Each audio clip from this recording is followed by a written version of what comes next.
Hello, welcome back or welcome to the channel. Today I'm going to be talking about the kit I was wearing in my most recent crash and giving you my thoughts on how it held up and how good it was. So this is the corner I crashed on. My crash was a high side between 90 and 130 k's an hour. I have no idea how fast I was going, but I can tell you I did fly quite high and quite far, and it hurt a lot. So onto the gear that I was wearing. I was wearing a Spidi Warrior one-piece race suit. This suit held up quite well. It's got your usual scuffs and scratches, but there's no damage to any of the stitching. The majority of the damage that it sustained was from the paramedics cutting it off me.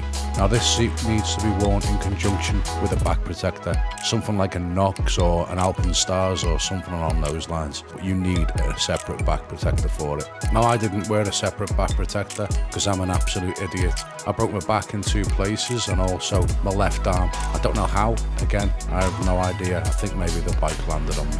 Looking at the damage caused by the crash, I would have wore this suit again on track.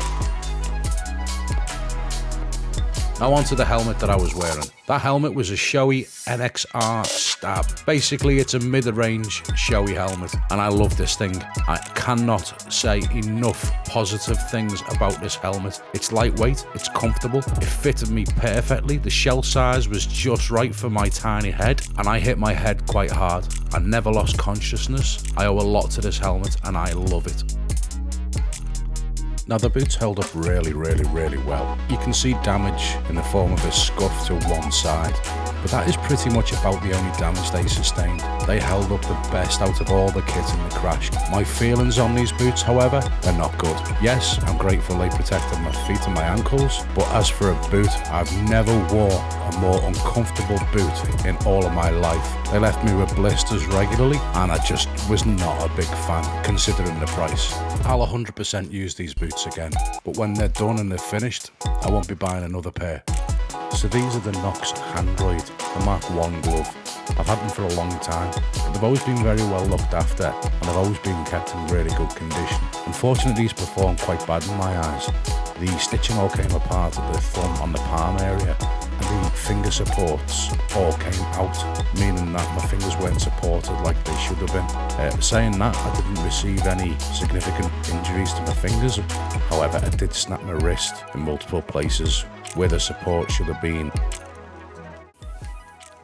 So my final thoughts on this kit. I love the helmet. The helmet is absolutely fantastic, and I do honestly believe that it potentially saved my life. I hit my head really hard when I came down. The leathers were superb. You know, I skidded for a long way, and if I'd have been wearing a back protector like I should have been, then I'm pretty confident I would have had very minor injuries to the rest of my body other than my arm. My left arm was mangled in the crash. I don't particularly know why. I've got no recollection of injuring it, but I remember flying through the air and holding on to it. I think perhaps the motorcycle actually rolled or flipped onto my arm, which caused all my injuries, and I don't know whether any amount of protective gear would have fixed it. So I'm happy with the leathers, I'm happy with the helmet. The boots, they did a really good job, but I'm just not a fan of them anyway. They hurt. They give me blisters and they're the correct size for me. The gloves disappoint me. I honestly thought better for them. They've been a fantastic pair of gloves. They've lasted me for years. Always been really comfortable, but they didn't do much to protect my wrist, which I thought that they should have done. So would I buy any of it again? The helmet 100%. I'm going to buy the uprated version, the same as what Marquez wears. And let's face it, he's had a bit of crash experience this year with Honda. I'm also going to buy another set of Spidi leathers. However, I think my days on track may be quite limited. I'm not getting any younger, I'm not getting any slimmer, so I'll be going for a two-piece set of leathers this time around, but I think I'll get them from Spidi. I've already bought Spidi gloves. I rate the brand that highly that I've bought a set of their gloves for this year, and I also plan on wearing my back protector. And finally, is there any recommendations that I'd make? Well, yes, there is.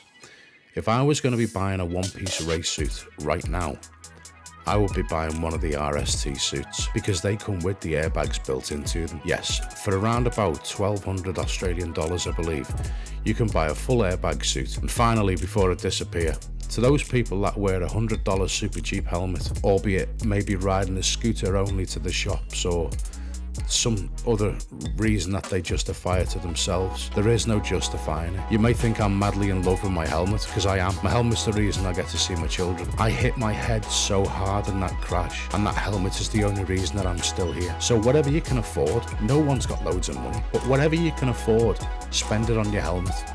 You won't regret it, and your kids will thank you. Ladies and gentlemen, if you've enjoyed this content, please do me a favour. Please just give me a little bit of a like and a subscribe.